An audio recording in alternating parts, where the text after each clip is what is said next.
Bonjour à tous et merci d'être avec nous pour ce nouveau journal de la culture. Charnel et singulier, le film Augustine explore l'hystérie selon le professeur Charcot. Et puis la déclaration d'amour d'une femme de Londres, nous serons aujourd'hui en compagnie de Claire Vassé pour son roman De là où tu es. Enfin, original et créatif, le voile musulman prend des couleurs à Jakarta, rencontre avec une créatrice qui en a fait un accessoire de mode. Et donc bonjour à Claire Vassé, on va parler de ce roman De là où tu es paru chez Stock. Alors en quatrième de couverture on peut lire, ce sont vos mots, l'homme que j'aime avait 28 ans de plus que moi, il était marié, il était cinéaste célèbre, on découvre très vite le nom de ses films, ensuite son nom que vous citez pleinement, c'était Claude Miller. Peut-être vous pouvez commencer par nous raconter comment a débuté peut-être votre histoire d'amour. Ah, comment elle a débuté. Et justement, le livre raconte surtout comment souvent les histoires d'amour débutent beaucoup plus tôt qu'on ne pense. Ouais. Et puis le temps de l'accepter. Voilà. Et donc en fait, au départ, on s'est rencontrés de manière professionnelle parce que j'étais critique de cinéma et que j'animais une émission de cinéma sur France Culture et qu'il venait régulièrement parler des films. Voilà, et au fur et à mesure, vous avez mis du temps finalement à tous les deux vous rendre compte de votre amour. Oui, parce que je pense que, et c'est pour ça aussi que je trouvais intéressant après de raconter cette histoire, c'était de montrer comment, paradoxalement, souvent quand on pense avoir un coup de foudre, donc on voit quelqu'un, on se dit ah oui, je l'aime, et puis au bout de 2 mois, on se dit non, finalement c'était un faux coup de foudre, et que souvent les histoires d'amour importantes, on met du temps à y aller. Parce qu'on sait qu'elles sont peut-être importantes et que ça peut faire peur. Que ça valait le coup d'être vécu. Alors, vous l'avez mentionné, vous étiez critique de cinéma. On va justement ouvrir une page 7e art. Est-ce qu'il y a un film en ce moment qui vous tient à cœur ? Dernièrement, j'ai vu Amour, donc on est encore dans le sujet, de Michael Haneke, et j'ai été vraiment bouleversée, alors que c'est un cinéaste en plus avec lequel j'avais beaucoup de réserves, que je trouvais un peu de nous mettre toujours dans des positions, je le trouvais un peu manipulateur, un peu moralisateur, et là je trouve que c'est un film bouleversant, vraiment. Très belle Palme d'Or au dernier festival de Cannes. Alors autre film qui sort actuellement en salle, Augustine d'Alice Winocourt, la réalisatrice s'intéresse au professeur Charcot et à ses travaux sur l'hystérie, mais aussi aux liens ambigus que le prestigieux neurologue tissa avec l'une de ses patientes, avec dans les rôles titres Vincent Lindon et Soko.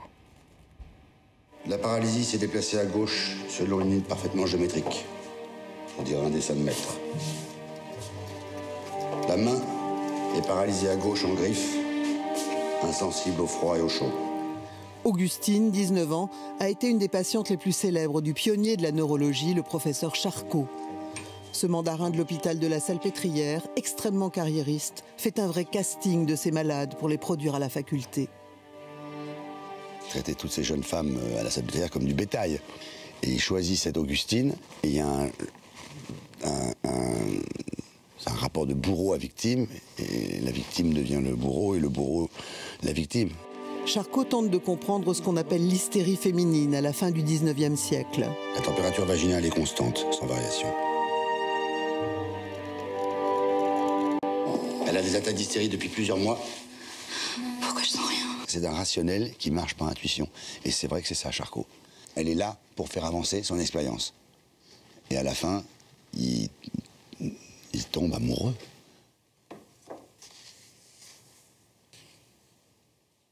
Ça parle pas trop d'amour, le livre. Qu'est-ce que tu connais l'amour, toi? Plein de choses.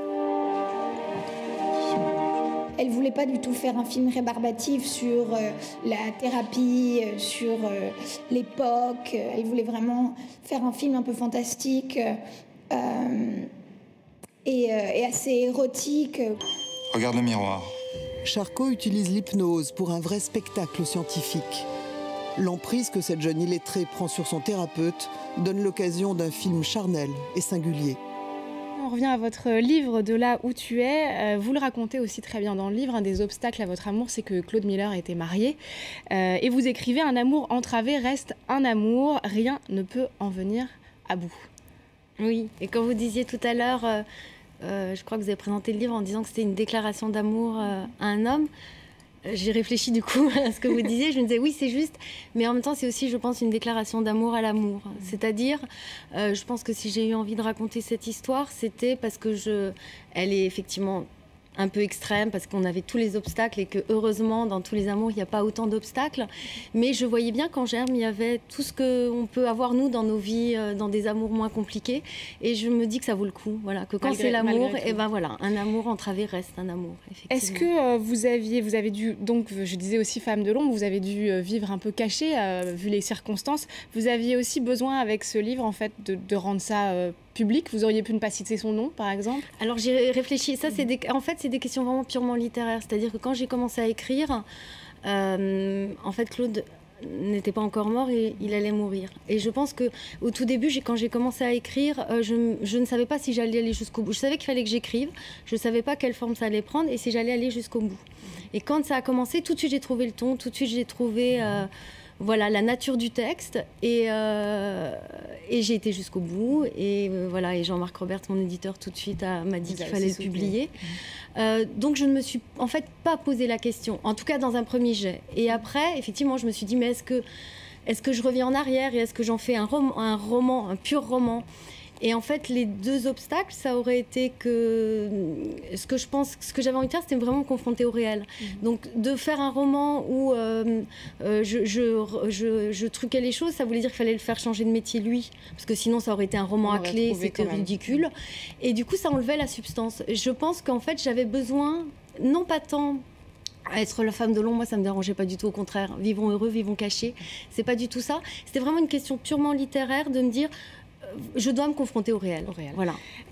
Et puis alors, des deux côtés, vous ne vivez pas forcément bien cette situation et certains pourraient vous dire que vous avez accepté beaucoup de choses dans cette histoire d'amour et vous répondez aussi dans le roman que finalement, peu importe. Peu importe. Je pense qu'il y a la différence entre la compromission et le compromis.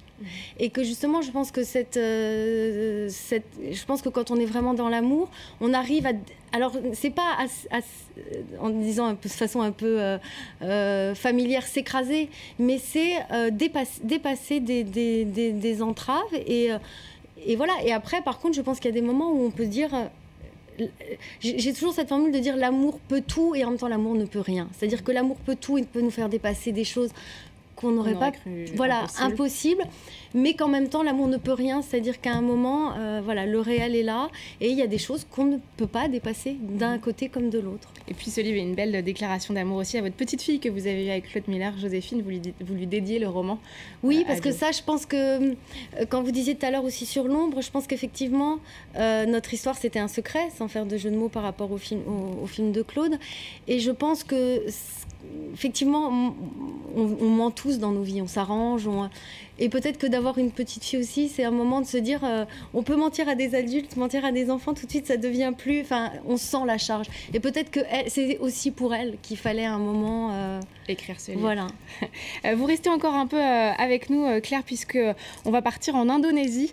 Elle fait du voile musulman un accessoire de mode. 15 ans après ses débuts, la créatrice Irna Mutiara est devenue une icône de la mode musulmane dans son pays. Elle, qui a commencé seule dans son atelier, est aujourd'hui entourée de plus de 150 designers et couturiers rencontres à Jakarta.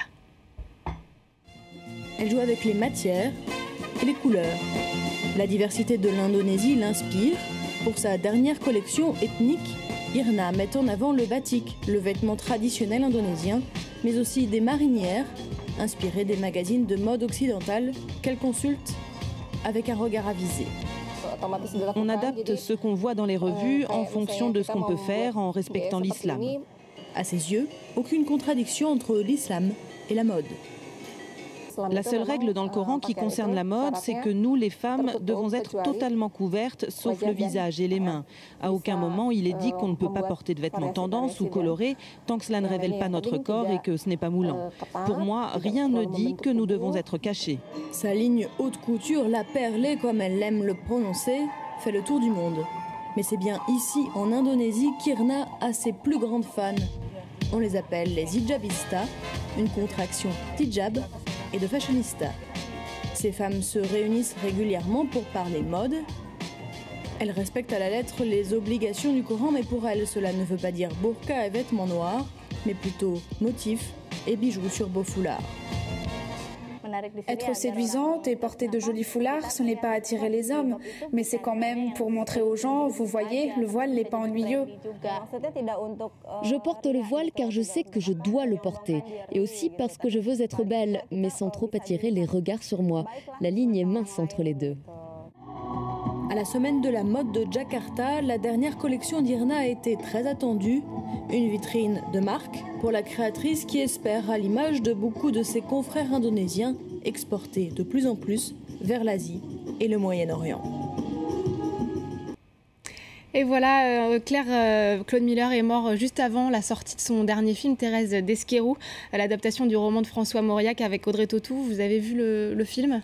Qu'est-ce que vous en avez pensé ? Je crois que c'est compliqué pour moi d'en parler parce que je l'ai vu juste avant que Claude décède. Donc là, pour le coup, voilà, j'étais critique et je pense avoir souvent la distance sur les films. Celui-ci, la seule chose que je peux dire, c'est qu'un jour, c'est écrit dans le livre, je lui avais dit, mais pourquoi tu veux adapter Thérèse d'Esquerou, qui est, c'est le 19, enfin, c'est pas le 19e, c'est 20e siècle, enfin, le début du 20e siècle, et une femme comme ça n'existerait plus aujourd'hui. Et je sais qu'il avait eu cette phrase surprenante, il me disait, mais je sais pas, et un jour, il m'avait dit, Thérèse d'Esquerou, c'est moi. Alors voilà, une des clés pour comprendre ce film. Merci beaucoup, Claire Vasset, d'être venue nous parler de votre roman De là où tu es, paru donc c'est chez Stock. C'est la fin de cette émission. N'oubliez pas que vous pouvez la retrouver sur notre site internet france24.com ainsi que sur Facebook et Twitter. Et on va justement donc se quitter avec des images de Thérèse d'Esquerou, dernier film de Claude Miller, en salle le 21 novembre prochain sur les écrans français. Merci à tous de nous avoir suivis. Écoute-moi sans m'interrompre. La Thérèse qui était fière d'épouser un d'Esquerou, c'était moi. 4500 hectares de pain quand nous serons mariés. Il y a tant d'idées dans cette jolie tête. À vous de les détruire.